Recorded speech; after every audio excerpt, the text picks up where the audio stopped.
아멘. 예. 이제 이 분량이 이제 계속 늘어나가지고 매번 읽지는 못할 것 같습니다. 예, 상황에 따라서 좀 이렇게 본문을 읽고요. 그 다음에 오늘 본문 연구로 들어가도록 하겠습니다. 로마서는 복음이란 무엇인가? 라고 하는 그 중요한 질문으로 출발을 하죠. 복음이 뭐냐라고 하는 거죠. 그게 이제 우리가 붙들고 가야 될 큰 주제인 거예요. 복음이 뭐냐? 복음은 능력이다. 바울이 그렇게 얘기하죠. 복음은 구원을 주시는 하나님의 능력이다. 인간은 죄로 인해 하나님의 진노 아래 있기 때문에 이에서 벗어나기 위해 오직 하나님의 능력으로 주어지는 구원이 필요하다. 이거는 다른 어떤 거로도 해결할 수 없는 것이죠. 인간은 하나님의 피조물이면서도 하나님을 영화롭게 하지 않고 하나님의 창조물로서의 책임과 명예를 저버리고 있다. 오히려 하나님을 우상으로 바꾸어 하나님의 영광스러운 피조물인 인간의 삶을 부패와 더러움으로 몰고 간다. 이런 모습이 바로 하나님의 심판이다. 부패한 상태로 내버려 둔 것이다. 이게 이제 1장, 1장에 계속 쓰여져 있던 내용이고요. 2장과 3장 앞부분에 이제 그 이어지는 이제 말씀들, 특별히 오늘 2장에는 이제 하나님의 심판 에 대한 말씀이 이제 쭉 있게 될 텐데요. 그리고 본성과 양심에 따라서 하나님이 물으시는 말씀이 있는데 또 하나하나 좀 찾아가 보도록 하겠습니다. 로마서 1장 32절 오늘 본문 말씀은 그러므로 이렇게 시작하잖아요. 그러므로 이게 접속사가 중요해요. 상당히 글의 맥락과 그 본문의 내용을 이해할 때 특별히 이제 성경을 우리가 읽을 때 좀 오류를 범할 수 있는 거는 성경을 필요한 부분만 우리가 발췌해서 이렇게 쓰기가 쉬워요. 그러면 그 은혜되는 구절이나 뭘 설명하기 위해서 짜깁기 이단이 그거 제일 잘하거든요. 그래서 여러분들이 예를 들어서 뭐 신천지라든가 하나님의 교회 이런데 이렇게 훈련받은 그 전도자들이 있어요. 여러분들이 그 사람하고 딱 1대1로 만나잖아요. 거의 100점 100패합니다. 왜냐하면 이단들이 가지고 성경 공부하는 거는 자신들의 교리에 맞게 성경을 다 짜깁기 해놨어요. 그걸 듣고 있으면 그냥 이렇게 딱 논리적으로 탁탁탁 물고 들어가요. 이렇게. 그러니까 좀 이상한 것 같다 뭐 이러다가도 나중에 쭉 들으면 말 되네, 내가 그걸 몰랐네 이렇게 되거든요. 근데 그거는 틀린 거예요. 그럼 그럴 때는 혹시 그런 책이나 뭐 그런 얘기를 아예 뭐 안 가야 되겠지만 성경을 읽을 때 우리가 항상 유의해야 될 거는 맥락입니다. 맥락. 그 다음에 컨텍스트, 삶의 정황. 그래서 오늘 이 본문이 딱 하나 있으면 이 본문이 어디에 위치해 있는가. 구약이냐 신약이냐. 뭐 신약에 있다. 그러면 신약 중에서 복음서냐 아니면 서신서냐 아니면 묵시서냐 역사서냐. 그러면 이게 서신서네. 그러면 바울 서신이냐 일반 서신이냐. 바울 서신이네. 바울 서신 중에서는 뭐냐? 옥중 서신이냐 아니면 다른 서신이냐. 뭐 이렇게 하나하나 갔다가 로마서까지 왔어요. 이제 로마서 안에 이 본문은 몇 장에 위치되어 있냐, 몇 절에 있냐, 앞뒤에 무슨 얘기를 하기 위해서 이 이야기를 하고 있냐. 이게 되게 중요해요. 여기까지 쭉 물고 들어가야 본래의 말씀의 뜻을 알 수 있어요. 그렇게 하지 않으면, 그래서 이제 큐티가 좀 이렇게 되게 좋죠. 좋지만 문제가 될 수 있는 거는 큐티는 몇 절의 말씀을 딱 끊어가지고, 물론 매일 성경이 좋은 거는 그래도 흐름을 쭉 가져가니까 좋아요. 성경 전체 구절을. 근데 이제 어떻게 한 구절 이렇게 큐티를 해버리면 앞뒤 맥락 무시하고 그냥 그거 보면서 내가 은혜 받은 거를 내 스스로 그냥 계속 해버리거든요. 이러면은 사실은 그 본문을 본래 주시고자 하는 거에서 많이 벗어날 수가 있어요. 그런 은혜를 그래도 받거든요. 엉뚱하게 받을 가능성이 많은 거죠. 그래서 요거를 주의해야 되는데요. 특히 성경을 이렇게 바이블 스터디 할 때는 이걸 이제 주의해야 될 부분이 하나. 그래서 요럴 때는 앞뒤를 이렇게 문맥을 파악하는데 유의해야 될 거는 이런 접속사. 조사, 접속사. 오늘 2장 1절은 그러므로라고 이게 되잖아요. 그러니까 그러므로라고 하는 거는 적어도 뭐예요? 이거 단독으로 지금 뭔가 딱 끝나고 새로 시작한다라는 게 아니고 앞에 있는 내용을 끌고 들어오는 거예요. 뭘 끌고 들어올까요? 그래서 어떨 때는 앞에 전체를 끌고 들어오는 때도 있고, 보통은 이제 그 바로 앞에 언급된 한 절이나 뭐 몇 절을 끌고 들어오거든요. 이 그러므로는 그 로마서 1장 32절을 한번 읽어볼까요? 그들이 이 같은 일을 행하는 자는 사형에 해당한다고 하나님께서 정하심을 알고도 자기들만 행할 뿐 아니라 또한 그런 일을 행하는 자들을 옳다 하느니라. 그러므로 이렇게 연결이 돼요.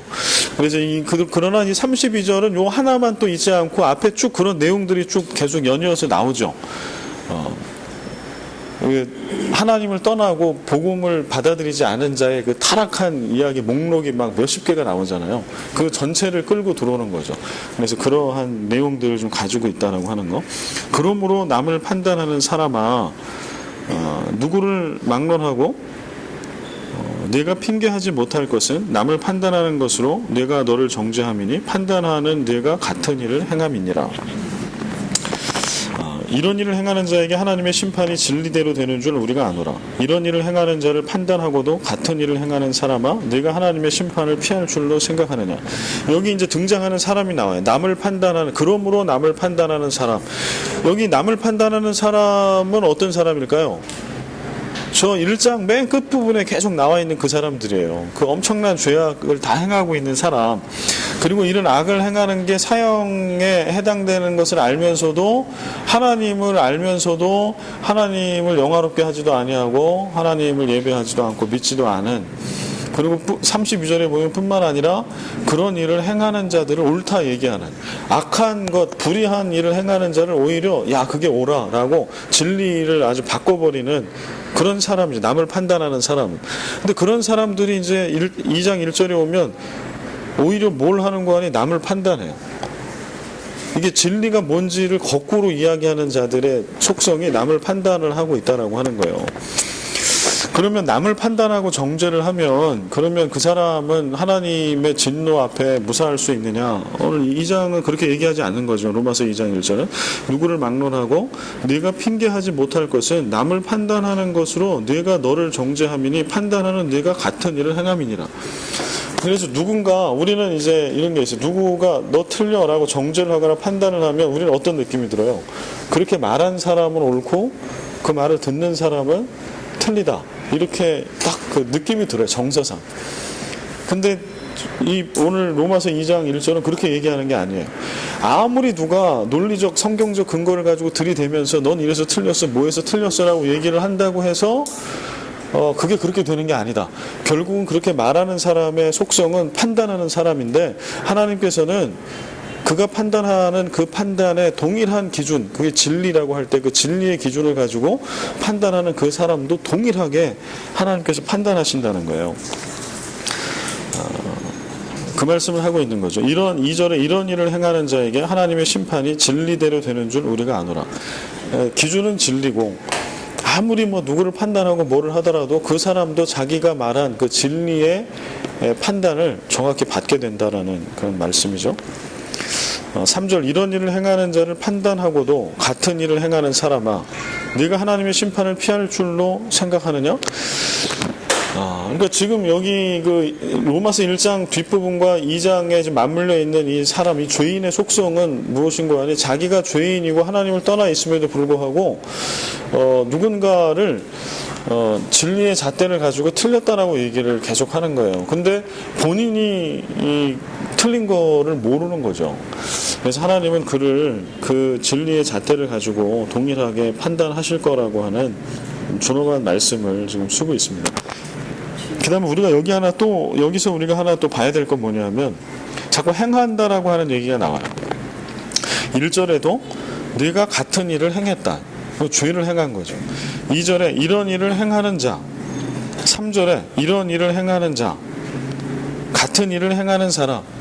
그러니까 지금 그 로마서 2장에서 얘기하고 있는 것은 행함을 얘기해요.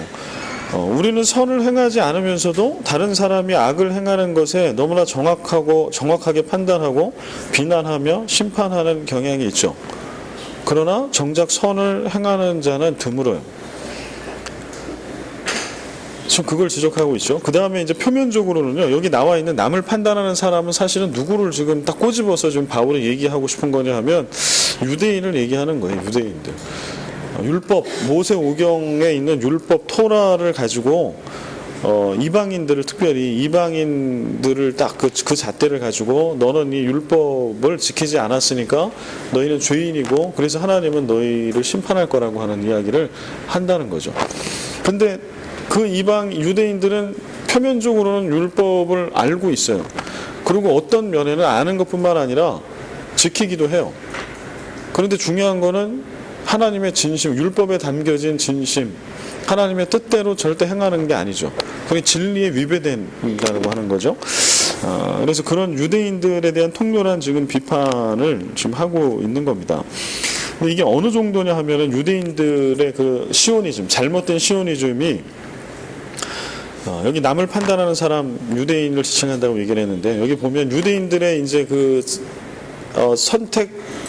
선민 사상의 뿌리를 한번 가보자고요.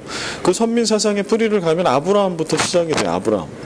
하나님이 아브라함을 부르시고 아브라함을 가나안 땅으로 이주시키잖아요. 갈대아 우르에서부터. 그리고 이제 그 약속의 땅, 가나안 땅, 그 땅에 이제 정착을 시키죠. 도중에 이제 물론 애굽에 갔다가 다시 불려가지고 하나님의 백성을 불려서 다시 이제 가나안 땅에 정착하는 과정을 갖게 되죠. 아브라함 언약이 되게 중요해요. 하나님이 아브라함의 믿음을 의로 여겨서 그를 열국 열방의 아비로 세우죠. 그 이스라엘은 혈통이 어떻게 되는 거예요? 아브라함의 아들 자녀들인 거죠. 믿음의 혈통을 가지고. 그 다음에 또 하나 이들이 붙들고 있는 강력한 언약은 다윗 언약이에요. 다윗 언약. 하나님께서 이제 다윗에게 약속을 맺어주잖아요. 내가 네 왕위가 영원히 끊어지지 않게 해주겠다. 이게 하나님이 약속해 주신 다윗 언약의 핵심이에요. 영원히 끊어지지 않게 해주시겠다. 그래서 이게 메시아 언약으로 연결이 돼요. 그래서 그냥 단순하게 다윗 언약은 역사적으로도 성취가 됐죠. 왜냐하면 북이스라엘 남유다가 이제 나뉘어지지만 그러나 북이스라엘은 계속 역사혁명이 일어나서 왕조가 계속 바뀌어요. 그런데 남유다는 한 번도 왕조가 바뀐 일이 없어요. 혁명이 일어나서 왕조가 바뀐 일이 없다는 거예요. 그러니까 다윗의 혈통이 계속해서 이렇게 끝까지 이어져 갔어요. 역사적으로. 그래서 이것을 의미하기도 하죠. 그러나 결국은 왕조는 끝났죠. 남유다가 멸망하면서 다윗 왕조는 사실은 물리적 역사적으로 끝나잖아요. 그런데 하나님의 약속은 영원히 네 왕위가 끊이지 않게 해주시겠다. 그거는 이제 복음서로 오고 신약에 오면서 메시아 되신 예수 그리스도를 통해서 성취되는 거죠. 그러니까 이 아브라함 언약과 다윗 언약을 이스라엘 백성들, 히브리인들이 붙들고 있는 거예요. 유대인들이. 근데 이게 어느 정도까지 붙들고 있냐면 자신들은 범죄를 하더라도 하나님은 어떤 하나님인가? 여기 저스틴 마터라고 하는 사람을 써놨어요. 마터는 순교자죠. 순교자. 그러니까 이 얘기는 순교자 저스틴, 유스티니우스 이렇게 얘기하기도 하고요. 영어로는 저스틴이라고 합니다. 순교자 저스틴이라고 하는 사람이 초대 교회 교부예요. 주후 100년에서 200년 그 사이에 활동했던 사람인데 이분의 남긴 기록에 보면 이런 글이 있어요. 육체로 아브라함의 자손은 어떤 경우에서라도 심지어는 그들이 죄인이고 하나님을 믿지 않고 하나님께 불순종한다고 할지라도 영원한 나라에 참여하게 될 것이다. 이런 믿음이 있었다는 거예요. 유대인들 가운데. 왜냐하면 아브라함 언약, 다윗 언약. 그 왕위와 다윗 왕의 그 왕조가 유지되는 것뿐만 아니라 그 백성, 그 나라의 그 백성도 하나님이 구원하시거든요. 이스라엘, 히브리인, 유대인. 그래서 오늘 이제 이거를 성경 문자 그대로 해석을 해서 이제 그 지금의 이스라엘이라고 하는 나라에 좀 집중을 하는 그런 하나의 흐름도 있어요. 물론 이제 이거를 종말론적으로 이제 계시록 해석하고 하면서 그 재림 예수께서 언제 오실 거냐 이렇게 해서 이제 그거를 그렇게 해석해 가는 경향도 있지만 여튼 그 유대인들이 가지고 있는 선민 사상은 진짜 뼛속까지 이런 선민인 거예요. 심지어는 죄를 지어도 그들이 이 하나님께 불순종을 한다고 해도 어떤 짓을 어떻게 해도 하나님은 이스라엘의 하나님이시기 때문에 절대 자신들을 버리지 않으신다라고 하는 거예요. 그래서 여기 예레미야 여러분 받으신 강의 안에 보면 예레미야가 나오잖아요. 이게 뭔 얘기냐 하면은요, 예레미야의 이를 택함 받은 나라, 이 성전, 예레미야 선지자가 예레미야서를 통해서 계속해서 통렬하게 얘기하고 있는 건 뭐냐면, 그 이스라엘 백성들을 계속해서 꾸짖으면서 두 개를 너희들은 깨야 한다라고 얘기를 해요. 예레미야서에 관통하는 주제가 뭘 깨야 되는가? 첫 번째는 너희들만 택함 받았다라고 하는 그 선민 사상을 깨야 된다. 두 번째는 성전이 있는 한은 우리는 안전하다라고 하는 그러한 생각, 그러한 믿음을 깨야 된다. 두 가지를 깨라고 그래요. 그런데 이 두 가지는 유대인들, 이스라엘 백성들이 지금도 이제 가지고 있는, 붙들고 있는 강력한 복음이거든요. 택함 받았기 때문에 아브라함의, 믿음의 조상 아브라함의, 그 다음에 영원히 끊이지 않는 왕조, 다윗 왕조의 백성으로서 우리는 택함 받은 유대인이기 때문에 절대 우리는 지옥에 가지 않는다. 그 지옥은 누가 가요? 이방인들이 가는 거죠. 지옥은 이방인들이나 가는 거지, 택함 받은 유대인은 절대 갈 수 없다라고 하는 게, 예수님 시대에 로마서를 쓰고 있는 이 시대에도 유대인들은 이 생각을 가지고 있었어요. 그래서 그 잣대를 가지고 유대인 그리스도인, 이방인 그리스도인들이 예수를 믿었잖아요. 바울에 의해서, 내지는 그들이 이제 복음을 그 예루살렘의 그 오순절 마가의 다락방 성령 강림의 사건을 통해서 경험하면서 그들이 이제 베드로의 설교를 듣고 막 예수를 믿게 되는데, 그럼에도 불구하고 유대인들의 생각은 뭐가 있었냐면, 그래도 유대인이 구원받는 거지 이방인은 구원받을 수가 없어. 그런데 이들이 이제 복음을 들었잖아요. 그러니까 뭐 어디까지 가는 거 하니, 너희들이 구원받기 위해서는 유대인의 흉내를 내야 한다.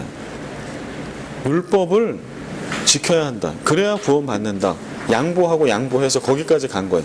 이게 지금 로마 교회에 있는 유대인과 유대인 그리스도인들도 동일한 그 생각을 가지고 있는 거예요. 그 뿌리를. 근데 이제 바울이 그건 복음이 아닌 거잖아요. 그래서 지금 복음이 뭐냐를 설명할 때 2장 3장의 상당한 부분을 할애해서 좀 그걸 얘기하고 있는 거예요. 그래서 하나님의 구원에도 예외가 없어. 지금 1장에도 나와 있고 2장에도 계속 나와 있는 거는 예외가 없다, 공평하다라고 하는 걸 얘기해요. 하나님의 구원에 예외가 없이 공평하다. 어떻게 공평해요? 믿음으로 구원받는데 공평해요. 율법으로 유대인만 구원받을 확률이 많고 뭐 이런 게 아니라는 거예요. 오직 예수 그리스도를 믿는, 복음을 믿는 믿음으로만 누구나 구원받는다는 면에서 공평하다. 그 다음에 또 하나는, 그 믿음이 없는 자, 불의한 자는 유대인이라 할지라도 누구나 다 하나님의 진노와 심판 가운데 있다. 놓여 있다. 이 면에 있어서 다 공평하다. 이게 지금 로마서와 지금 1장과 2장에서 계속 바울을 통해서 얘기해 주고 있는 내용이죠. 그래서 유대인을 하나님의 진노에서 보호해 주는 것은 어떤 특별한 선행이 아니라 유대인이라고 믿었어요. 하나님이 유대인을 하나님의 진노 가운데 지켜줘. 유대인들을 특별히. 왜냐하면 이유는 단 하나, 유대인이기 때문에, 아브라함의 후손이기 때문에, 다윗의 후손이기 때문에, 이게 유대인들의 생각이었다라고 하면 이거 아니다. 그래서 이제 어떤 신학자가 쓴 로마서에 대한 쓴 책에 보면은요, 지금 그 2장, 우리가 지금 보고 있는 2장에 제목을 달아놨어요. 뭐라고 제목을 달아놨니? 2장 전체 제목에 계급장 떼고 시작하기. 이게 그분이 달아놓은 제목이에요. 계급장 떼고 시작하는 거. 그러면 이거는 표면적으로는 지금 유대인을 얘기해요. 남을 판단하는 사람, 그 다음에 1장 하반부에 있는 그 사람들이, 이거 유대인만 얘기할까요? 오늘 우리는요, 오늘 우리에게도 적용이 된다는 거예요. 로마에 있는 그리스도인들에게도 적용이 돼요. 뭐냐 하면, 너희들 로마 교회 정말 칭찬받는 교회, 뛰어난 교회, 멋진 교회 안다. 그러나 너희들이 그 교회 안에 있고 나는 로마 교회 성도이기 때문에, 정말 이 멋진 칭찬받는 로마 교회 성도이기 때문에 나는 안전해. 이런 건 없다는 거예요. 우리가 그런 게 있어요. 우리 안에 뭐가 있냐면, 교회의 네임밸류에 따라 목사나 내지는 장로 내지는 성도의 그 뭐라고 그래야 되나, 레벨이 거기서 이렇게 딱 되잖아요. 그래서 좋은 교회, 막 한국도 그러잖아요. 나 무슨 교회 다닙니다. 그러면 좀 우쭐한 게 있어요. 나 영락교회, 소방교회 뭐 이러면 그 이름을 얘기하면서 괜히 막 내 네임밸류도 올라가는 것 같은 거죠. 그래서 뭐 그런 분들이 있잖아요. 좀 자기가 이렇게 자존감이 낮은 분은 그 전에 얘기했어요. 명함에 뭐 많이 쓰는 거. 그 다음에 이런 분들의 특징은 뭐냐면 누구를 안다는 얘기를 많이 해요. 그리고 페이스북을 가보면 그런 분들하고 사진 찍은 것들이 많이 올라가 있어요. 이런 분들하고 나는 알아. 이런 거죠. 지금 바울은 로마 교회에 믿는 사람을 향해서 쓰고 있는 거예요. 이 얘기를. 왜 이 얘기를 쓰고 있을까요? 복음이 뭐냐를 설명을 한참 하다가 그 다음에 복음을 떠난 자, 불의한 자, 구원받지 못한 자의 아주 참담한 현실을 막 수십 가지의 악의 목록을 딱 하면서 막 이렇게 통렬히 비판을 해요. 그 다음에 2장으로 딱 와가지고는 남을 판단하는 사람아 그러면서 또 얘기가 쭉 나와요. 너희들이 피할 수 있을 것 같냐? 태생적으로 하나님이 구원을 약속한 사람은 아무도 없어. 저주가 정해진 사람도 아무도 없어. 이 이야기를 듣고 있는 로마 교회 너희 교인들도 하나님과 진리 앞에 바로 서라. 너희들이 로마 교회의 교인이기 때문에 보장받을 수 있는 건 아무것도 없다. 겸손하게 서라. 너희들이 복음대로 사냐? 그리스도의 복음이 너희에게 능력 맞냐? 전부 맞냐? 그리고 지금 앞에 뭐 악의 목록을 쭉 얘기했는데 이런 거 하나도 너희랑 해당 안 돼? 맞아? 오늘 우리에게 물어보시는 거죠. 지금 마닐라 새생명교회 가족이 된 여러분과 저에게. 저는 이거를 이제 2장에 들어가니까 이게 찔리더라고. 1장의 목록이 다시 보이는 거예요. 거기에 해당되는 게 여러분은 몇 개 정도 돼요? 저는 꽤 있더라고. 거기에 해당되는 목록들이. 한번 볼까요? 여기 엄청나게 많잖아요. 29절. 모든 불의, 추악, 탐욕, 악의, 시기, 살인, 분쟁, 사기, 악독, 수군수군, 비방, 하나님 미워하는 자, 능욕, 교만, 자랑, 악을 도모, 부모거역, 우매, 배약, 무정, 무자비. 저는 여기 꽤 걸리더라고요. 그러면 이 말씀을 2절에 가서 이제 딱 1장 말미에 있는 말씀을 지금 그러므로라고 하면서 바울이 탁 끄집어가지고 오는 거예요. 그러면서 지금 로마 교회 교인들에게 강력한 도전을 주는 거예요. 특별히 유대인 그리스도인들 이 얘기를 들으면서 강력한 찔림이 되지 않았을까요? 내가 예수를 믿고 지금 거듭나고 본어게인 했지만 그리고 오직 복음 하나만으로 우리는 구원받는다라고 하는 걸 믿고 성경 공부도 가르치고 그러고 있으나 뼛속까지 흐르고 있는 그 유대이즘, 그 잘못된 선민 사상을 유대인 그리스도인들도 가지고 있었어요. 그걸 어떻게 알아요? 사도행전 앞에 보면 나오잖아요. 그 고넬료 집에 베드로 갔던 얘기. 그리고 사도행전 15장에 왜 사도행전 15장 가서 그 1차 예루살렘 회의를 할 때 그 이방인들에 대한 구원에 대한 얘기를 왜 그들이 회의를 했겠어요? 이방인들의 구원에 대해서 할례 받지 않아도 된다는 걸 공표를 하잖아요. 그 얘기 왜 했겠냐고. 계속 복음을 전하고 바울과 바나바를 이방인 사도로 세워가지고 파송한 한참 이후란 말이에요. 로마서 15장은. 그럼에도 불구하고 그래서 이제 여기저기에 많은 교회가 세워지고 이방인 사회에 예수 믿는 사람이 생겼음에도 불구하고 심지어는 12사도 중에서도 그러한 게 뼛속까지 있어요. 유대인이 아닌데 성령이 임할 수 있나? 유대인이 아닌데 베드로의 생각이었다니까요. 베드로의 생각. 베드로가 어떤 사람이에요? 사도행전 2장에 보면 마가의 다락방 성령 강림의 사건, 교회가 탄생한 이후에 솔로몬 행각에서 복음을 전했던 사람이 베드로군. 그 첫 설교를 했던 사람. 그 따끈따끈한 성령 충만함을 받고요. 설교를 했어요. 정말 일생일대에 남을 놀라운 설교를 했어요. 복음 설교를. 그래서 한 번에 수천 명의 사람들이 회심을 한 사건, 그 중심에 섰던 사람이 베드로예요. 그 기사 이적을 다 봤던 사람. 그런데 그 베드로가 이방인도 구원을 받아? 이렇게 생각하고 있었다니까. 그러니까 그게 사도행전 15장까지 가는 거예요. 그러면 사도행전 마지막 장까지 갈 때 그때 유대인 그리스도인들 마음속에는 정말 흔들림이 없는 아까 제가 말씀드린 그 잘못된 선민 사상은 하나도 없었을까? 그냥 예수를 통해서만 구원받는다라고 하는 클리어한 복음만 있었을까요? 그러지 않았을 거예요. 한참 동안. 그게 언제 끊어질지 몰라도. 근데 이거는 오늘날 우리에게까지 답습이 됐어요. 사실은. 내가 몇 대를 통해서 예수를 믿고 있으니까. 내가 이런 직분이 있으니까, 나는 이런 교회 다니니까, 나는 뭐 이런 신앙을 갖고 있으니까 나는 아무 문제 없다라고 생각할 수 있다는 거예요. 그래서 교회 안에 벌어지는 건 다 거룩할 거라고 생각하는 거예요. 그래서 교회 건물을 막 무진장 화려하게 많이 짓고 더 넓게 짓고 그 교회를 많은 그리스도인으로 채우려고 했고, 그런 게 한국교회의 자랑이었던 때가 있었죠. 근데 오늘 보면 그 교회들이 다 매물로 나오고 있다는 거예요. 지금 교회는 비고, 지금 로마 교회 교인들에게 강력하게 바울이 도전하고 있는 거예요. 정말 복음이 뭐냐라고 할 때, 너희 복음은 능력이다. 어떤 능력이냐?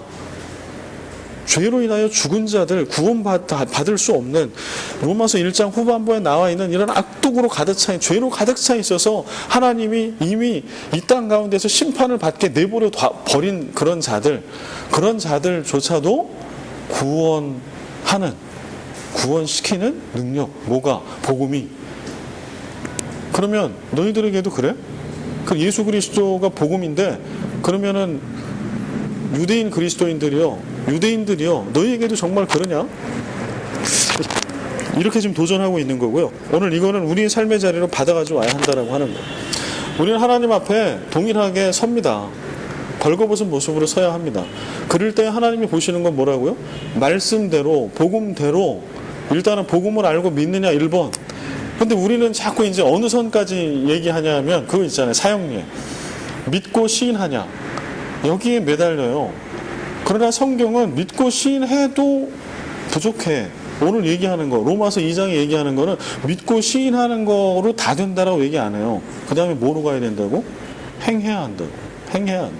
우리가 회개해야죠. 그런데 성경은 어디까지 얘기해요? 회개에 합당한 열매. 그게 진짜 회개예요. 내가 하나님 앞에 내 죄 용서해달라고, 내가 정말 죄인이라고 뭐 눈물 콧물 다 흘렸어. 그럼 회개가 끝나나? 그렇지 않아요. 이게 사람과의 관계 속에 벌어진 일이면 그 사람에게 가서 용서를 구해야 돼. 여기서 다 끝나나? 그렇지 않아요. 회개에 합당한 내 삶에 계속해서 아름다운 열매들, 그 다음에 회개라고 하는 건 다시 돌아가지 않는 거니까 다시 그와 비슷한 죄를 짓지 않는 것까지, 여기까지 가야 회개. 그러니까 이거를 단번에는 절대 안 되는 거예요. 그러니까 주님 오실 때까지 우리는 끊임없이 하나님 앞에 예수 그리스도를 통해 우리는 의롭다 칭함을 받은 거예요. 의롭다 칭함을 받았다. 칭의라고 하는 거는 죄가 없다라고 하는 얘기가 아니에요. 여전히 더러워요.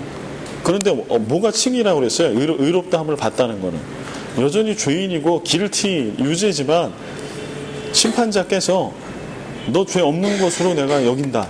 이게 의롭다함을 받는다는 거예요.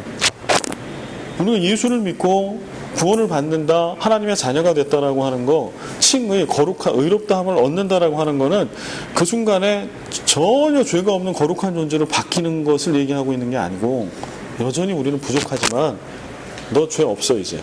너 내 자녀야 라고 하나님께서 인정해줘. 과거에 지은 죄조차도 기억을 안 해주셔. 그 얘기인 거죠.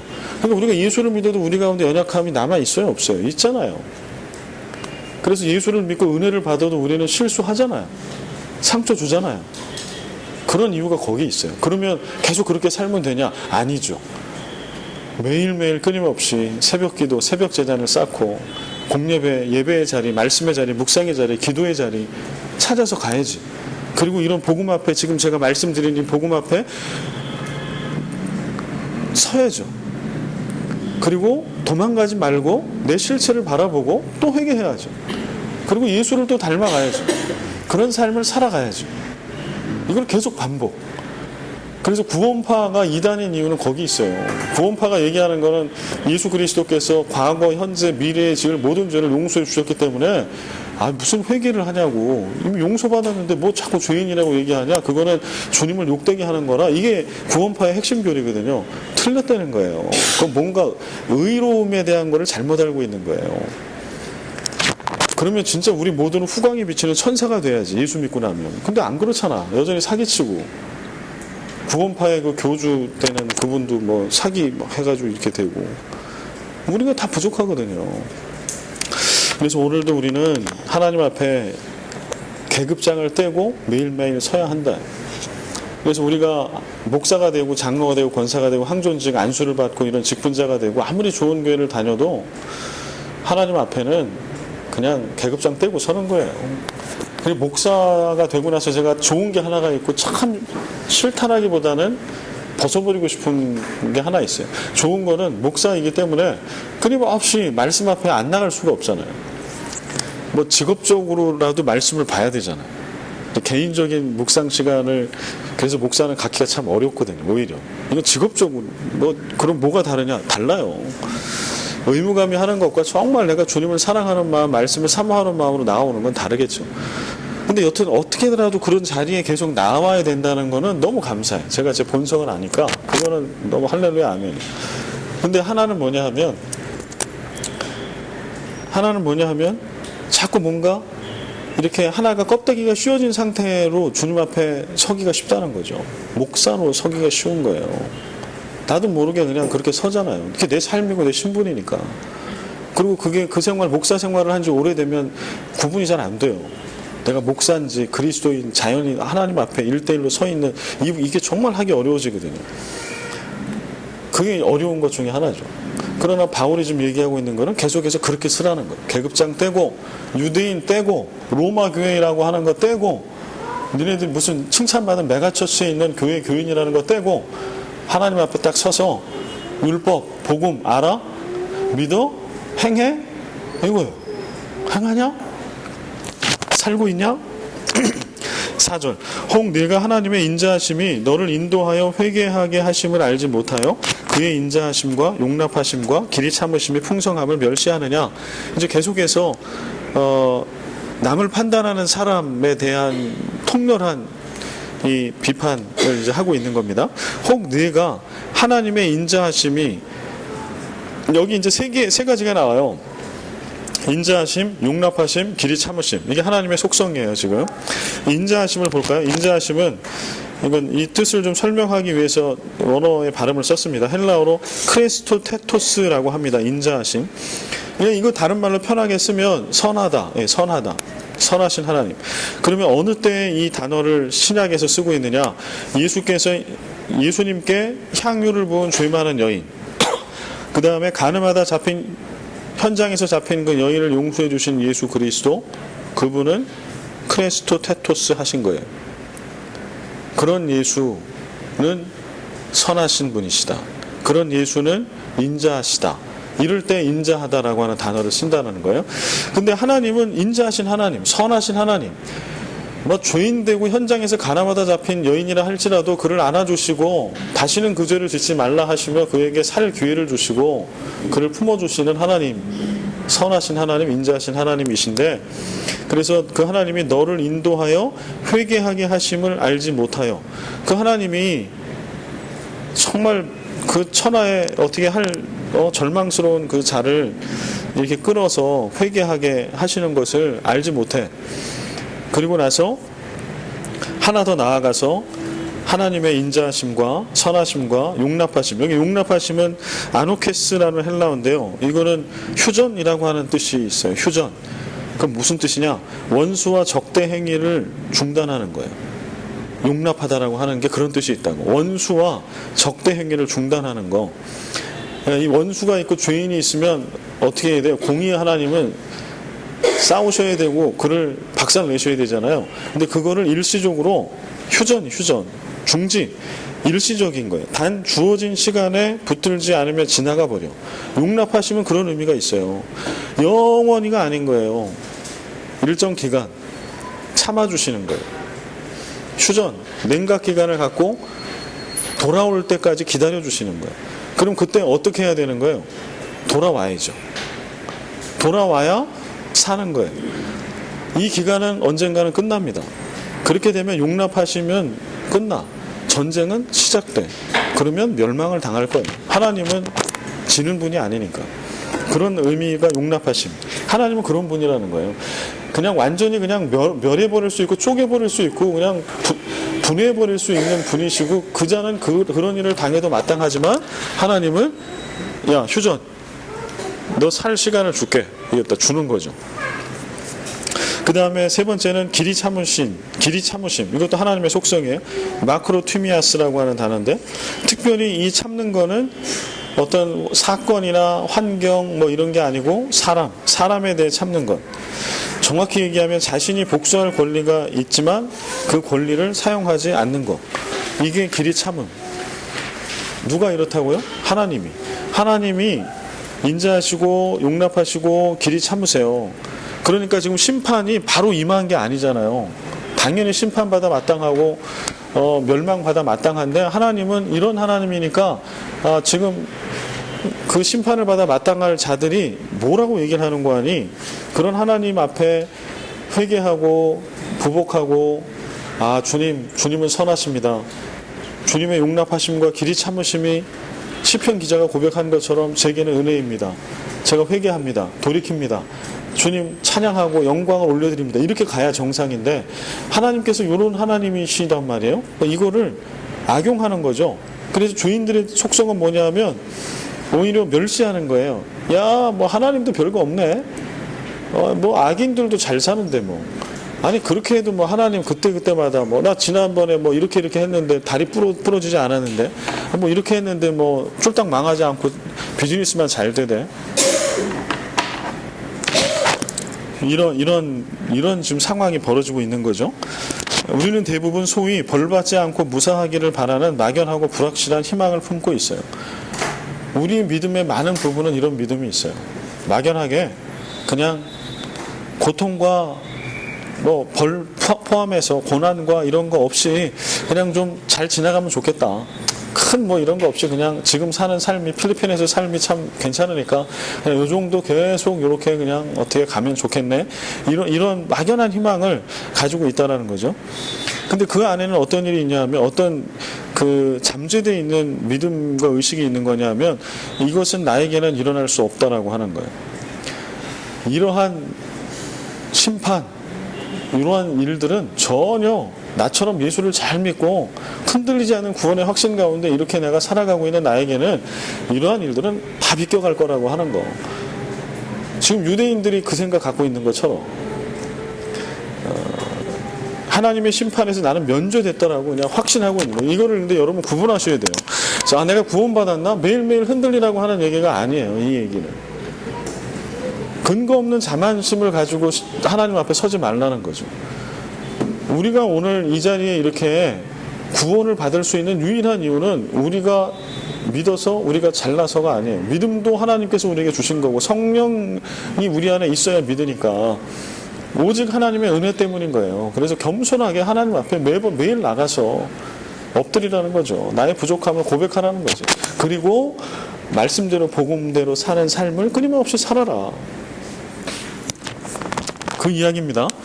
매일매일 하나님 내가 구원 받았나 안 받았나? 이 불신 가운데 있으라는 얘기는 결코 아닌 거예요. 다음에 5절. 다만 내 고집과 회개하지 아니한 마음을 따라 진노의 날 곧 하나님의 의로우신 심판이 나타나는 그날에 임할 진노를 네게 쌓는도다. 이게 재미난 표현이 있어요. 그날에 임할 진노를 네게 쌓는다. 근데 여기 쌓는다라고 하는 단어와 표현이 나오는데, 이 쌓는다는 이제 우리는 그냥 쌓는다. 그래도 우리한테도 좀 이미지가 있죠. 쌓는다 하면 어떤 느낌이 있어요? 쌓는 거지, 이렇게 위에 쌓아 올리는 거예요. 그런데 여기서 쓴 이 쌓는다라고 하는 단어를 딱 들으면, 요 시대에 헬라어를 아는 사람이 들으면 어떤 느낌이 들 거냐면, 곡간에 곡식을 쌓거나 돈을 쌓는 거예요. 이 쌓는다는 그 쌓는다예요. 뉘앙스가. 그런데 그 단어를 여기 쓰고 있는 거예요. 진노를 쌓아. 야, 네가 네 곡간을 지금 곡간에 뭐 곡식에 창고에 곡식을 막 곡식자루를 쌓아놨지. 너 편안하게 잘 먹고 잘 살기 위해서. 그 다음에 너 저기 금고에다가 돈을 막 쌓아놨지. 근데 너 봐라. 너 지금 뭐 하고 있는 거냐 하면, 마지막 날에 임할 진노를 네가 그렇게 쌓고 있어 지금. 그 뜻이에요. 뉘앙스가. 정말 어리석은 거죠. 마지막 날에 심판받을 거리를 쌓으면 돼요, 안 돼요? 그거 안 되지. 그거 어떻게 하려고, 어떻게 감당하려고. 지금 바울은 지금 그 단어를 의도적으로 쓰고 있는 거예요. 쌓는다. 그 다음에 또 나오는 마음은 다만 내 고집과 회개하지 아니한 마음. 이게 지금 문제잖아요. 이 마음을 버려야 되는데, 그러면 고집과 회개하지 아니한 마음은 뭐냐? 고집이라고 여기 나와 있는 헬라어 단어는 스클레로테타. 혀도 잘 안 돌아가, 그죠? 제가 이걸 근데 써드린 이유는 뒤에 스클레로시스라고 하는 단어를 좀 설명해드리면 이해가 쉬울 것 같아서 쓴 거예요.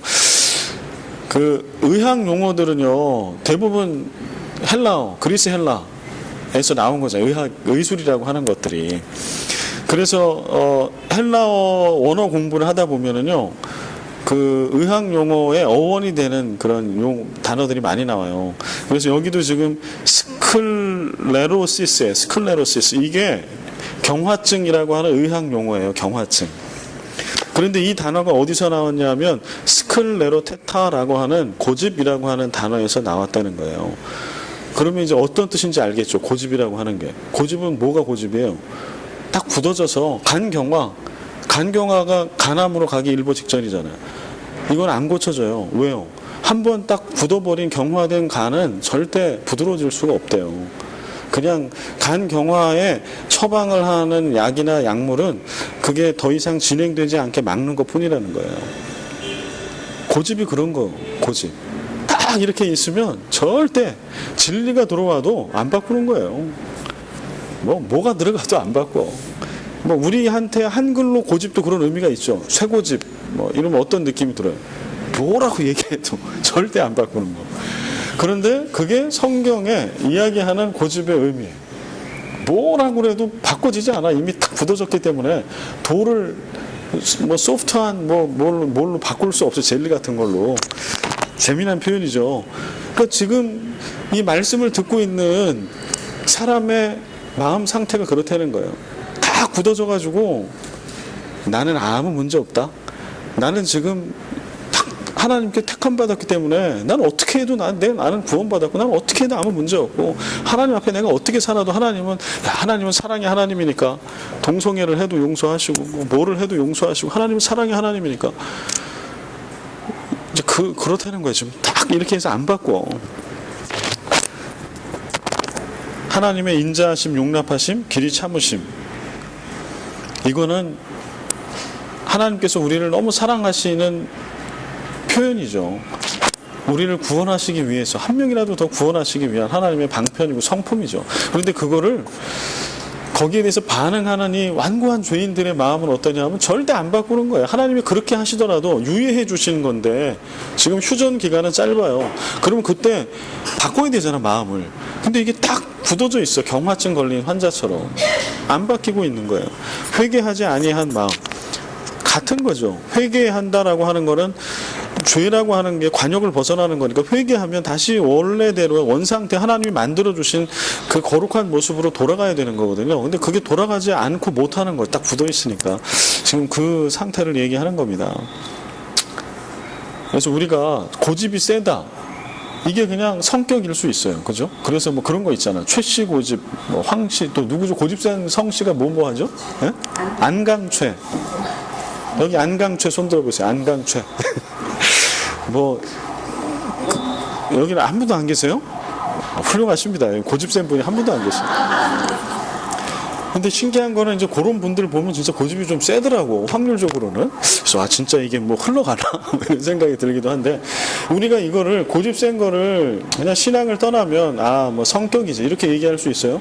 그러나, 은혜 받은 사람 치고, 본어게인한 정말 넓이와 복음의 믿음의 깊이가 있는 사람 치고, 황소고집인 분 봤어요? 없어요.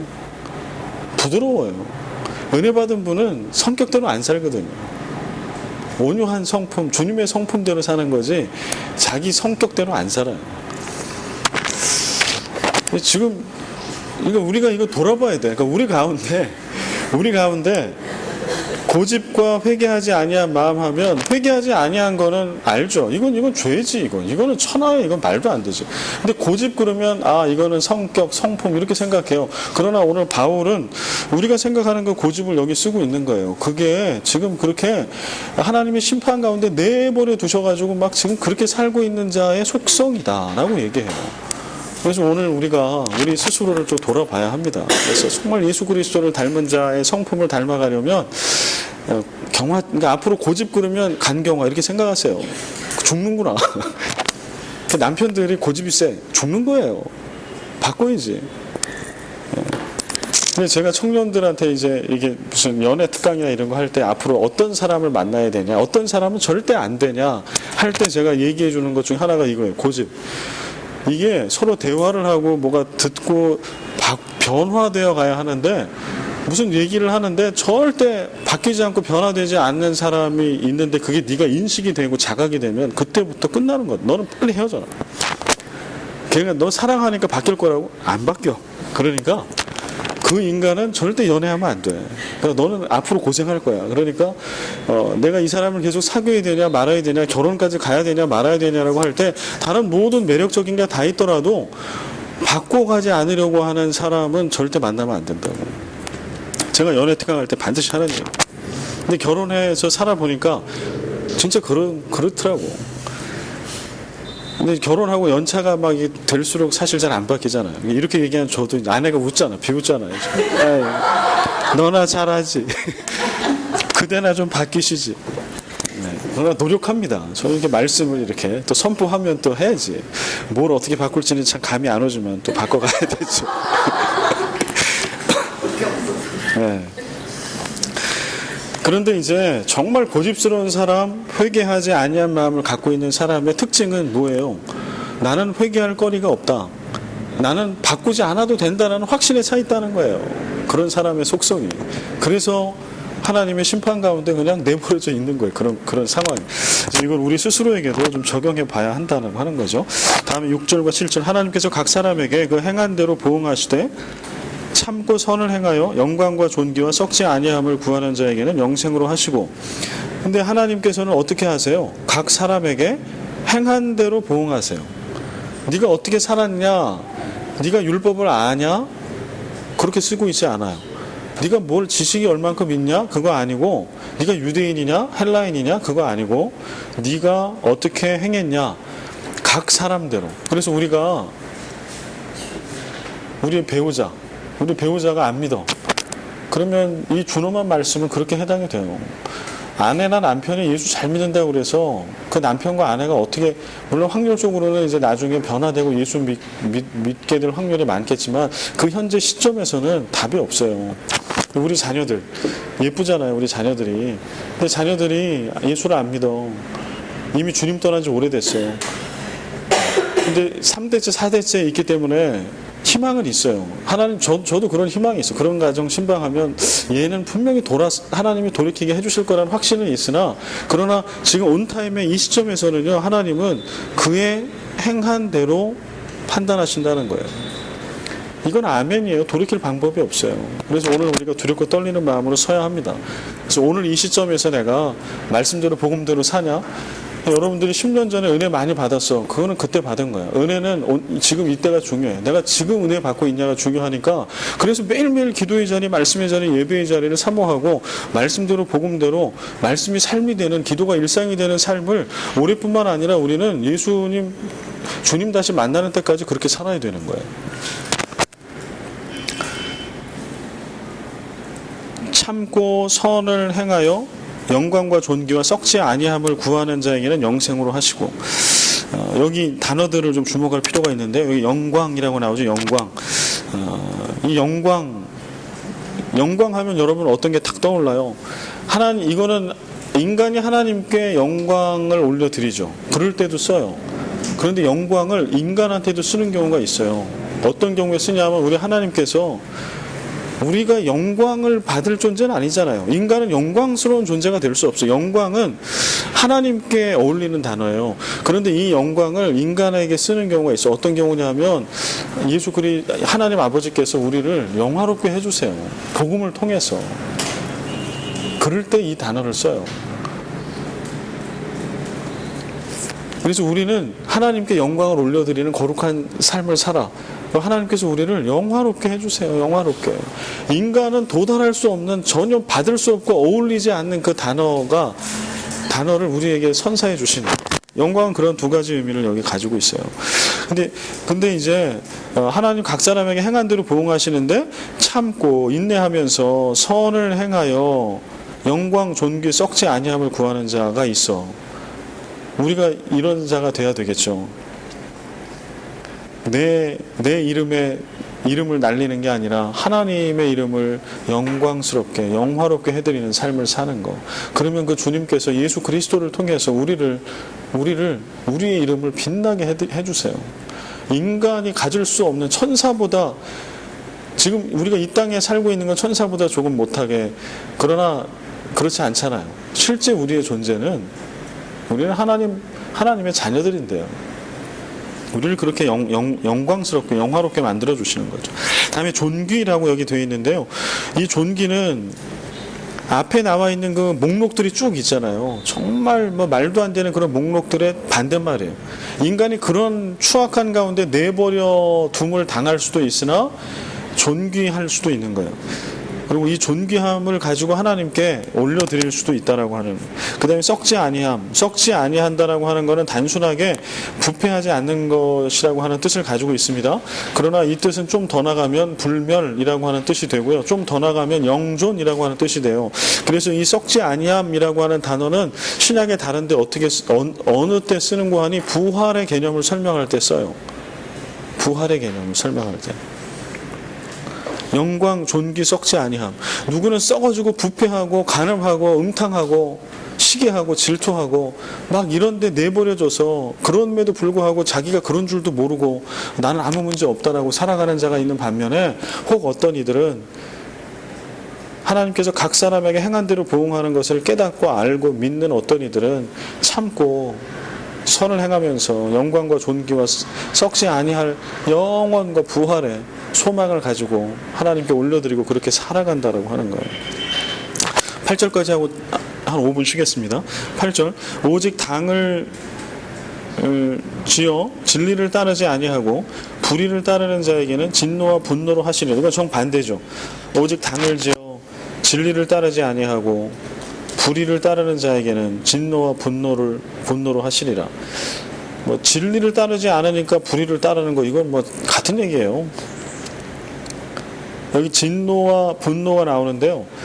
비슷한 뜻이죠. 근데 이거 원어의 의미로 들어가면 진노는 오르게라고 하는 단어를 쓰고 분노는 뒤모스라고 하는 단어를 쓰는데, 이 분노, 뒤모스가 오르게보다 훨씬 더 아주 격정적이고 강렬한 그런 분을 가지고 있어요. 그래서 이건 점층적인 거예요. 하나님께서 그러한 자들에게 진노와 그거보다 더 폭발적인 분노를 더하실 것이다. 그거는 감당할 수 없는 것을 하나님이 쏟으신다라고 하는 얘기죠. 그럼 이럴 때 정말 하나님 앞에 겸손하게 나아가고 회개하고 막 이래도 부족할 판에, 우리에게 복음의 능력이 되고 구원의 능력이 되는 복음을 향해 나아갈 때 해도 부족할 판에 당을 지어 진리를 따르지 아니하고, 이거는 이 당을 짓다라고 하는 거는요, 그냥 이렇게 이런 말도 안 되는 이런 사람들이 이게 다 동조하는 거죠. 야, 맞아. 너 그래, 그렇지, 그렇게 살아. 너 그렇게 살아. 나도 그렇게 살아. 이런 것들을 얘기하는 거예요. 맞답니다. 네. 네, 여기까지 하고요. 한 5분 쉬었다가 40분에 9절부터 하겠습니다. 예, 이어가겠습니다. 9절입니다. 악을 행하는 각 사람의 영에는 환난과 곤고가 있으리니 먼저는 유대인에게요, 그리고 헬라인에게며 선을 행하는 각 사람에게는 영광과 존귀와 평강이 있으리니 먼저는 유대인에게요, 그리고 헬라인에게라. 이는 하나님께서 외모로 사람을 취하지 아니하심이라. 그 바울의 어법 중에 여기 지금 반복되는 거, 유대인에게요, 먼저는 유대인에게요, 그리고 헬라인에게며, 요 표현이 있잖아요. 이거는 바울이 언제 이런 표현을 쓸까요? 차별 없다, 공평하다라고 하는 표현을 쓸 때 이 표현을 바울은 습관처럼 써요. 지금 일관된 얘기를 하는 거예요. 구원을 받는 데 있어서나 내지는 진노와 심판 가운데 있는 거나, 이거에는 유대인이나 헬라인이나 아무런 구별이 없이 모두에게 하나님은 공평하게 하신다라고 하는 거죠. 먼저 악을 행하는 각 사람의 영에는, 근데 이게 또 이제 약간 오해의 여지가 있나 한번 보겠습니다. 여기서 악을 행하는 각 사람의 영에는 할 때 영혼 육, 나중에 이제 이것도 좀 한번 말씀을 좀 드릴 필요가, 설명을 할 때가 좀 올 텐데 이번은 아니고요. 우리 한글 성경은 영혼 육이라고 할 때 이거를 막 혼용해서 써놨어요. 그래서 한글로 써져 있는 것만 봐서는 이게 육은 구분이 되죠. 육체는 구분을 해놔. 소마라고 헬라어로 써져 있는 이 육체는 구분이 되는데, 영과 영혼은 구분이 안 되고 막 혼용돼 있어요. 근데 원어로 들어가면 명확히 달라요. 예를 들어서 여기 각 사람의 영이라고 할 때 이 영은 영일까요? 영혼일까요? 이거는 영혼이에요. 푸시케라고 하는 단어를 써요. 푸시케.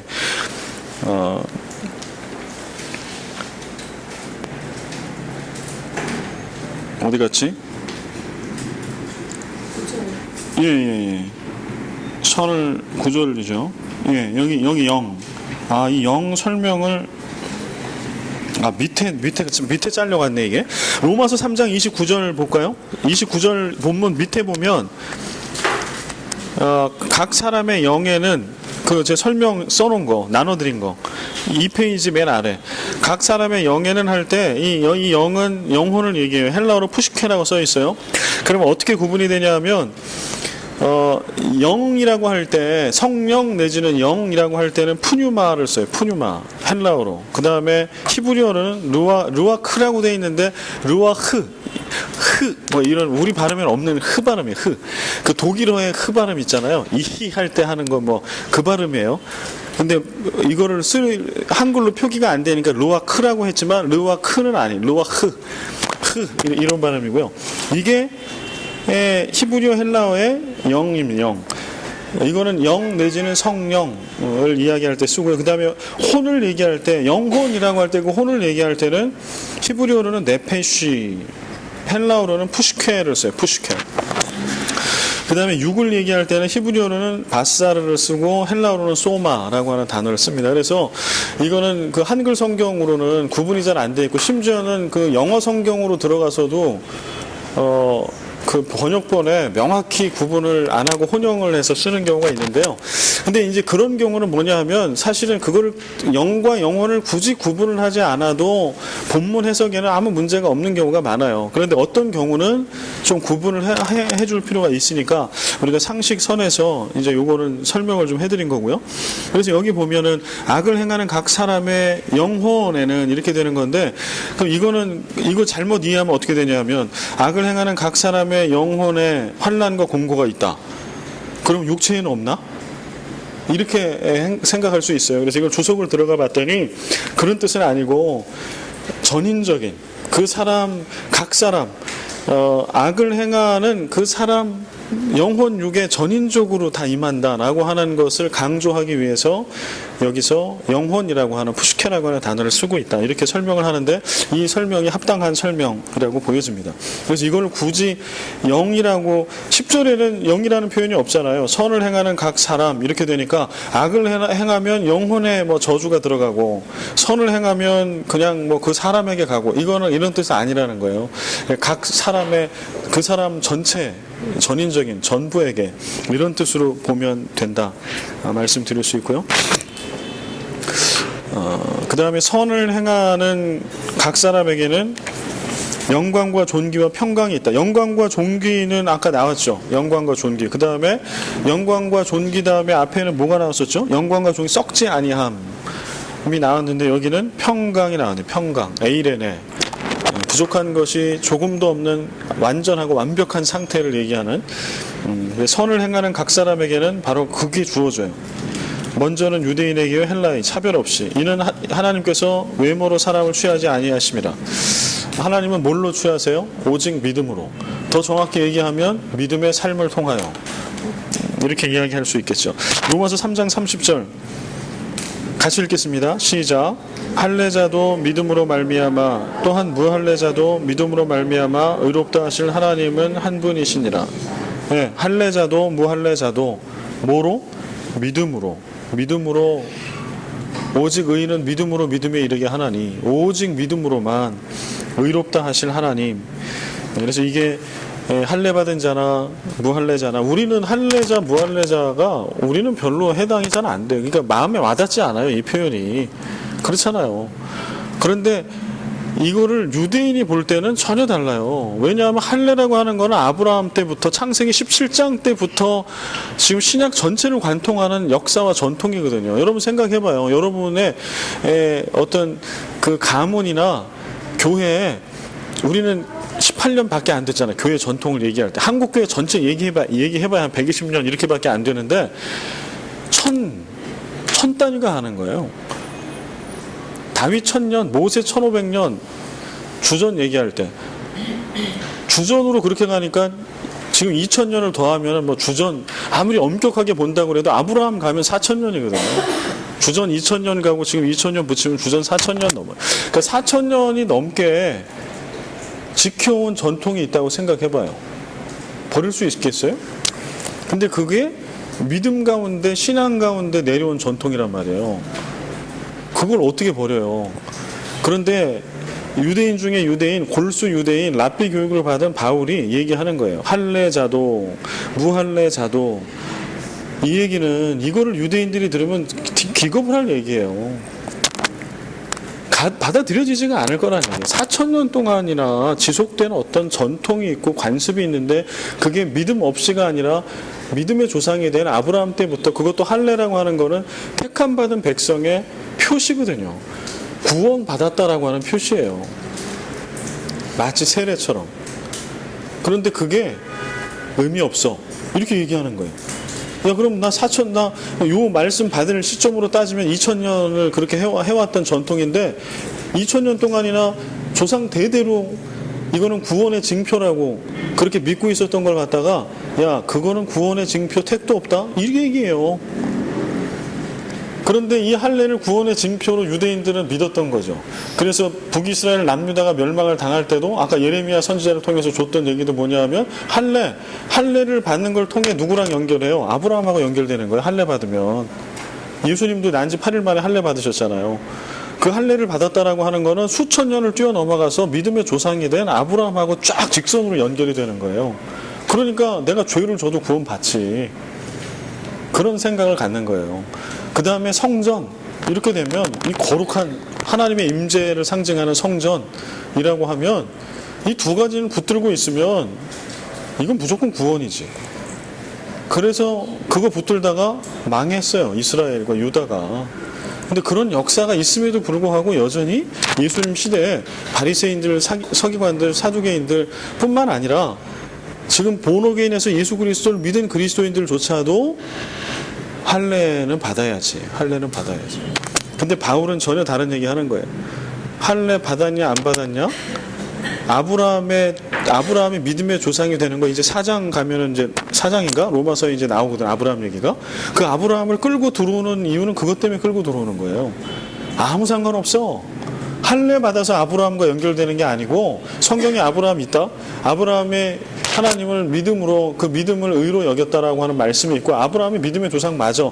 그러나 이게 할례를 받아서 내가 아브라함의 자녀가 되는 게 아니고 믿음으로 예수 그리스도를 나의 구세주로 믿음으로 아브라함의 자녀가 되는 거다라고 재해석해 주는 거죠.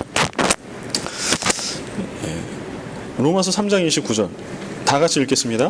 하나님은 다만 유대인의 하나님이시냐 또한 이방인의 하나님은 아니시냐 진실로 이방인의 하나님도 되시느니라. 이 이야기를 유대인들이 들으면 망치로 하나 얻어 맞은 것 같은 충격이 있을 거라는 거예요. 아까 고넬료 얘기 말씀드렸잖아요. 유대인들은 뼛속까지 구원은 유대인에게만 임해요. 그러니 성령이 임한다라고 하는 뜻은 뭐예요? 구원받았다라고 하는 뜻이잖아요. 하나님의 자녀라고 하는 뜻이잖아요. 그래야 성령이 임하지. 그러니까 고넬료의 집안에 성령이 임하는 거가 이해가 안 되는 거죠. 유대인에게만 임해야 될 성령이 구원이 어떻게 이방인에게 임해? 근데 그럼에도 불구하고 못 깨달아요. 그게 뼛속까지 유대인들은 그게 되지 않아. 베드로라고 할지라도. 근데 바울이 또 얘기하는 거예요. 하나님은 다만 유대인의 하나님이시냐? 아니다. 이방인의 하나님 이시기도 하다. 하나님은 모두의 하나님이다. 그래서 오늘 우리가 하나님은 범신론은 위험하지만 여러분 하나님은 지금 타종교를 믿고 있는 사람들의 하나님은 아니신가요? 그들의 주인은 사탄인가요?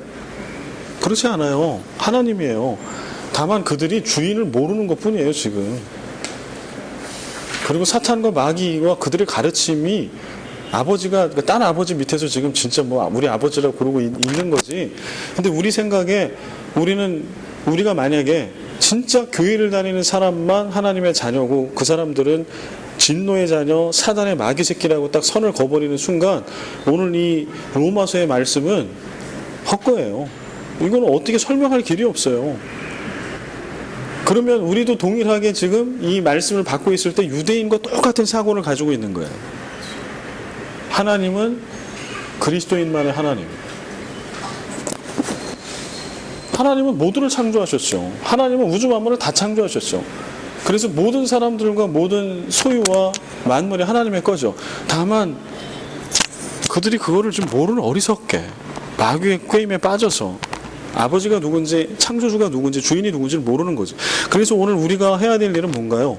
주님 다시 오실 때까지 예수 그리스도의 복음을 모든 경계선을 뛰어넘어 전해야지. 그래서 무슬림에게도 복음이 들어가야 되고 힌두교도들에게도 들어가야 되고 불교를 믿고 있는 불자들에게도 들어가야 되고 뭐 다 들어가야 하겠죠. 그래서 그렇게 연결해서 봐야 한다라고 하는 거예요. 그래서 하나님은 모두의 하나님이시다라고 얘기하는 건데 벌써 제가 이 얘기해도 여러분 약간 그러잖아요. 아, 하나님은 어떻게 힌두교도들이 하나님은 아니지. 그러니 이 시대에 이 말씀을 바울이 하고 이거를 편지를 받았을 때 유대인들이 느낄 충격을 생각해봐요. 이건 말도 안 돼. 이단이 하는 얘기라고 이해할 수도 있을 정도의 얘기를 하고 있는 거예요 지금. 우리에게도 안심하고 그냥 넘어갈 건 아무것도 없어요. 우리도 하나님 앞에 나아가야 되고 하나님은 동일하게 오직 믿음, 복음을 믿느냐 예수를 믿느냐 믿음대로 사느냐 이거를 딱 보고 동일하게 각 사람을 판단하실 겁니다. 그래서 그렇게 우리도 나가야 하고 모든 사람들이 다 예외 없이 그렇게 하나님의 심판대 아래 주님 앞에 서야 한다라고 하는 거를 절대 잊어서는 안 되겠죠. 다음에 12절 무릇 율법 없이 범죄한 자는 또한 율법 없이 망하고 무릇 율법이 있고 범죄한 자는 율법으로 말미암아 심판을 받으리라. 율법 없이 범죄한 자, 율법 없이 범죄한 자라고 하는 그 말의 뜻은 여기 율법이 없다 그러니까 이거 어떻게 해석을 해야 되나 이게 좀 그러잖아요. 이 본래의 뜻은 율법을 알지 못한다는 거예요. 율법을 알지 못한다. 율법 없이 범죄한 자, 율법을 알지 못하고 범죄한 자라고 하는 뜻입니다. 율법을 알지 못한 것이 멸망을 면케하는 이유가 될 수 없다라고 하는 거예요. 근데 이것도 지극히 유대적인 사고를 또 얘기를 하고 있는 겁니다. 왜냐하면 유대인들에게 율법은 토라라고 하는 거는 살아계신 하나님의 말씀이고 복음이거든요. 그래서 그 자체를 가지고 있냐 알고 있냐가 되게 중요해요. 우리에게 예수 그리스도를 아느냐 믿느냐와 똑같아요. 유대인들에게는 그게. 근데 이것도 아주 파격적인 얘기를 지금 바울이 계속하고 있는 거예요. 율법이 기준이 될 수 없어. 율법이 없더라도 율법을 모른다고 하더라도 나는 율법을 몰랐습니다 라고 해서 아 그러냐? 그럼 너는 면해줄게 이렇게 될 수 없다라고 하는 거를 명확히 쓰고 있어요. 다음에 13절 하나님 앞에서는 율법을 듣는 자가 의인이 아니요 오직 율법을 행하는 자라야 의롭다 하심을 얻으리니. 여기서 율법 없이 이렇게 됐으니까 율법을 듣는 자 하면 율법을 이제 듣는 것뿐만 아니라 아는 자 이런 뜻으로 봐야 합니다. 율법을 아는 자. 율법을 갖고 있다, 율법을 알고 있다라고 해서 영생을 확보할 수 있는 게 아니에요. 바울이 얘기하는 건 그거예요. 네가 토라를 암기하고 있냐? 알고 있냐? 그걸로 구원받는다고? 없어. 성경에 그건 아니야. 그건 복음이 아니야. 그럼 뭐예요? 오직 율법을 행하는 자라야 의롭다 하심을 얻는다. 영생을 얻을 수 있다. 그러니까 지금 바울이 얘기하고 있는 거 예수님이 말씀하신 것도 사실은 마찬가지 맥락이에요. 예수님도 그렇게 율법의 완성이잖아요. 예수님은 율법의 완성이고 마침인데 예수님께서 말씀해 주셨던 율법 해석이 특히 이제 마태복음에 가가지고 5, 6, 7장에 그 산상보훈으로 가면 그때 당시에 율법을 해석하고 믿었던 내용들이 나오잖아요. 근데 예수님은 그걸 아니다라고 얘기하시면서 다 깨시거든요. 근데 깨면서 말씀해 주시는 게 율법을 깨는 게 아니라 율법을 완성하는 거다라고 말씀하세요. 그 얘기는 뭐냐 하면 하나님께서 율법을 통해서 우리가 의롭다 하심을 받을 때 율법 자체를 아는 것만으로는 아무 의미가 없다는 거예요. 율법을 알고 율법의 본래 정신에 합당하게 우리가 살아가. 믿음에 합당한 삶을 살아. 여기까지 가야 한다라고 하는 것을 이야기하는 거예요. 예수님이 말씀하신 것과 사실은 같은 맥락이 있는 겁니다. 그래서 신앙을 알 수 있는 유일한 길은 행함과 실천. 우리의 신앙은 삶으로 실천돼야 합니다. 인간은 선을 행해야 합니다. 악을 분별하고 비난하는 것에 그치지 않고 선을 행해야 합니다. 야고보서 말씀에 보면 야고보서 2장 17절 26절 같이 한번 읽어볼까요? 이와 같이 행함이 없는 믿음은 그 자체가 죽은 것이다. 영혼 없는 몸이 죽은 것 같이 행함이 없는 믿음은 죽은 것이니라. 그래서 이 야고보서의 이 행함에 대한 것들이 사실은 그 많은 오해가 이제 돼서 이거를 잘 강조를 안 하기도 하고, 왜냐하면 인간의 전적 타락, 그 다음에 주님의 전적인 은총, 이제 이 맥락에서 가면 행해서 뭐를 해? 이게 말이 안 돼요. 그렇게 생각하니까 자꾸 야고보서의 가치를 딱 이게 폄하가 되는 거고요. 이게 행함이 나오면 그래도 믿는 게 중요하지. 자꾸 이런 쪽으로 가려고 하는 거예요. 그러나 야고보에서 얘기하는 행함은요, 이건 고차원적인 행함이에요. 믿음 다음의 수준을 얘기하는 거예요. 행함을 통해서 믿음을 완성해가는 걸 얘기하는 게 아니고, 우리가 예수 그리스도의 복음을 붙들고 온전히 믿으면 믿는 자가 마땅히 이 땅 가운데 살아가야 할 삶의 모습을 주는 거예요. 하나님 나라 백성으로서 우리가 어떻게 살아가야 하는 걸 주는 거지. 그러니까 이게 고차원인 거예요. 훨씬 더. 이거를 잘못 알고 이거를 자꾸 폄하하는 쪽으로 가면 뭐냐 하면, 야고보서에서 얘기하는 이런 행함, 로마서에서 얘기하고 있는 이런 행함을 잘 행하면 그걸 보고 하나님이 너 의롭다라고 해서 구원을 주시는 거, 이거는 말도 안 돼. 이런 얘기가 아니라는 거예요. 그렇게 접근을 하거든요. 행함이 나올 때. 근데 그렇게 접근을 해버리면 성경은 사실 행함으로 가득 찬 책이에요.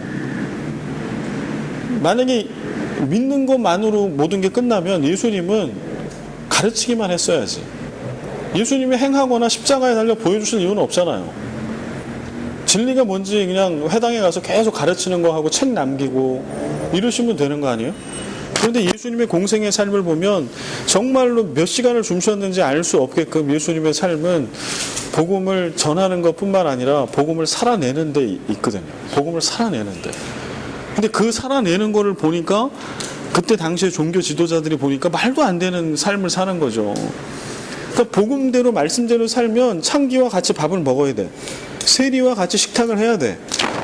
간음하다가 현장에 잡힌 여인이 있어도 그를 끌어안아야 되고 용서해야 돼. 그리고 정말 죄 많은 여인이 내 발을 잡고 눈물을 흘리고 뭐를 깨뜨려도 그를 칭찬하고 그의 믿음이 훌륭하다라고 얘기해야 돼. 그게 복음대로 사는 삶의 실제 모습인 거예요. 그런데 그 예수님 이전에는 다 어떻게 복음을 받아들인 거예요? 율법을 아는 거. 그 다음에 겉으로 보여지는 기도를 어떻게 했냐, 몇 시간 했냐, 어떻게 했냐, 안식일을 지키는 규범들을 어떻게 했냐, 그 안에는 사랑도, 햇세에 대해 사랑이 없어. 메말라 있어. 영혼에 대한 사랑이 없어. 하나님에 대한 사랑도 없어. 이런 거잖아. 예수님께서 야, 그거 아니야. 내가 율법의 진짜 의미를 너희들에게 가르쳐 주겠다. 이게 본래 하나님 주신 율법의 의미야. 라고 계속해서 가르치는 것뿐만 아니라 삶으로 보여주시는 거예요. 그러니까 여기서 행함의 의미는 그렇게 봐야 하는 겁니다. 그래서 오늘 우리가 주님 앞에 계속해서 서야 하고 공부를 해야 하고 묵상해야 하고 또 이것을 우리의 삶으로 계속 살아내야 하는 이유는 그거예요. 제가 강단에서 제가 담임 목사로 있는 동안에는 삶의 얘기를 많이 할 겁니다. 복음을 반드시 삶과 연결을 시킬 거예요. 그 이야기는 뭘 행해야 구원받아서가 아니라 우리가 정말 그리스도인이라고 하고 복음의 능력으로 구원받은 자라고 하면 우리의 삶은 당연히 다를 수밖에 없으니까요. 그게 무엇인지를 우리는 알아야 돼요. 그리고 살아내야 돼요. 야고보서는 그거 얘기하는 거예요. 그래서 이와 같이 행함이 없는 믿음은 그 자체가 죽은 거라고 하는 거, 그런 뜻인 거예요. 믿음은 오직 행함을 통해서만 증거됩니다. 이거를 제가 부연 설명하기 위해서 여기 CF라고 제가 이렇게 이거 강의한 나눠드릴 때 CF를 많이 써요. 이 CF는 광고 CF가 아니고요. 라틴어입니다.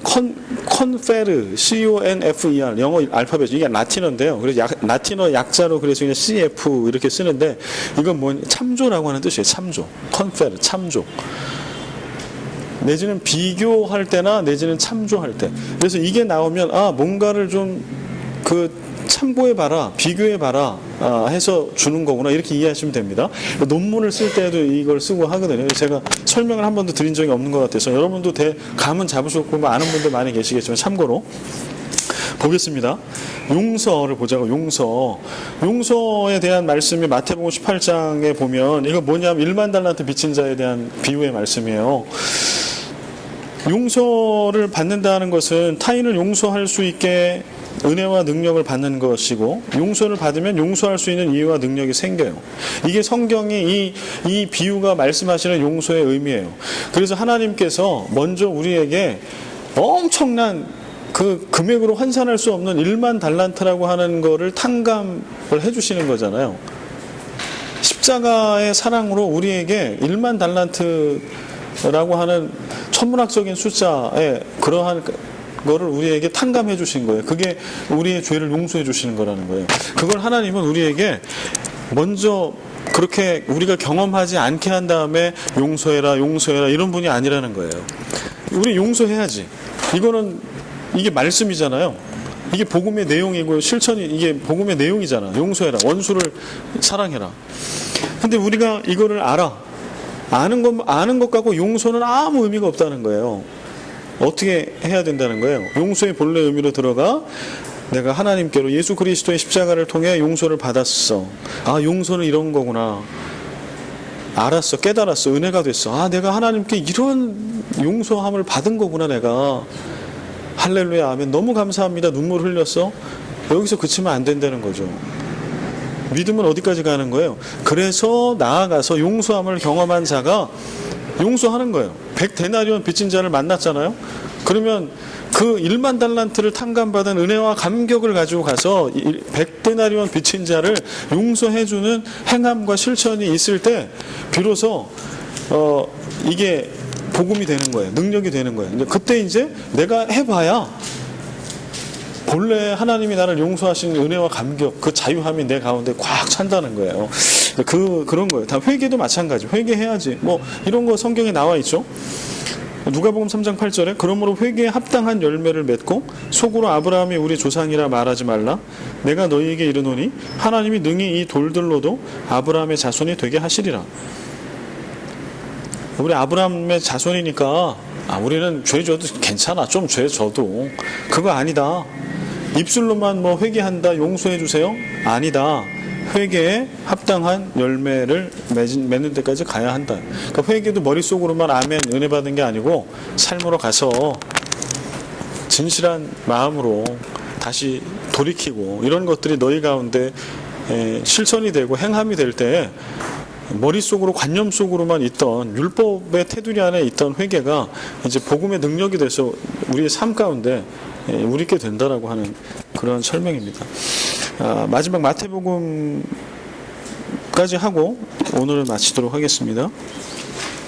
마태복음 같이 읽겠습니다. 이사야의 예언이 그들에게 이루어졌으니 일러스되 너희가 듣기는 들어도 깨닫지 못할 것이요 보기는 보아도 알지 못하리라. 이 백성들의 마음이 완악하여져서 그 귀는 듣기에 둔하고 귀는 깨닫지 못할 것이므로 내게 고침을 받을까 두려워함이라 하였느니라. 그러나 너희 눈은 봄으로 너희 귀는 들음으로 복이 있도다. 아멘. 이 말씀 이사야의 말씀을 좀 인용하고 있는 건데요. 듣기는 들어도 깨닫지 못하고 보아도 알지 못한다. 이게 죄로 인하여 고집이 생기고 이 경화가 일어날 때 이런 일이 있다라고 하는 거죠. 그래서 이게 우리 세대의 특징이에요. 그러나 보면 가라. 그러나 그들이 봐도 모르고 들어도 모르고 돌이키지 않을 것이다. 그러나 가라. 바로 그렇게 예수님께서 나에게 오셨다. 그러니까 이 세상을 바라보면 우리가 복음을 얘기하고 뭘 얘기해도 듣는 것 같으나 전혀 귀에 듣지 않고 보는 것 같으나 뭘 보는지도 모르게 안 본 것처럼 그렇게 사람들은 살아갈 거라는 거예요. 그런 상태에 있을 거예요. 근데 그런 상태에 있는 죄인들을 향해서 예수님은 알고 가신 거예요. 그리고 그 예수님은 우리를 세상에 그런 상태에 있는 걸 알면서 우리를 세상의 한 복판으로 파송하신 거예요. 그리고 예수님 말씀하시잖아요. 내가 너희들을 세상에 파송한다. 그런데 이게 마치 뭐와 같냐 하면 양을 이리떼에 보내는 것과 같도다. 양을 이리떼에 보내면 어떻게 될까요? 양이 이리들을 교화시키고 은혜받게 하고 하면서 이리를 양심을 갖고 있는 그런 것들로 만들까요? 그 하나님의 나라가 세워질까요? 그렇지 않아요. 양이 이리떼 가운데 가면 100% 잡혀 죽어요. 예수님이 제자들을 향해서 믿는 자들을 향해 그렇게 말씀하신 거예요. 너희들을 나는 세상 가운데 보내는데 너희들이 세상 가운데 가면 이리들이 니네 얘기 안 들을 거야. 들어도 못 들을, 이해를 못하는, 봐도 못 본 것처럼 그럴 거다. 그러나 너 가라. 가서 그리스도의 복음을 전하라. 그곳에 죽을지라도, 순교할지라도. 그러면은 뭐가 이 말도 안 되는, 봐도 못 듣는 것처럼, 들어도 못 듣는 것처럼 이렇게 있는 완고한 자들을 무엇이 이들을 변화시킬 수 있어요? 복음이, 십자가의 능력이. 그래서 구원이 그 사람에게 임해요. 그렇게 그래야 이제 행함에 대한 의미가 연결이 되는 거예요. 우리가 행하는 걸로 뭐를 어떻게 해보려고 하는 것이 아니라고 하는 거. 그러나 오늘 율법을 행하는 자라의 의롭다 하심을 얻겠다라고 이야기하는 말씀하고 연결해서 보면 오늘도 우리가 진정한 하나님의 백성으로 오늘 하나님의 말씀을 우리가 붙들고 있을 때 구원받은 자의 합당한 삶을 살아가는 이렇게 이해해야 한다고 하는 거죠. 여기까지.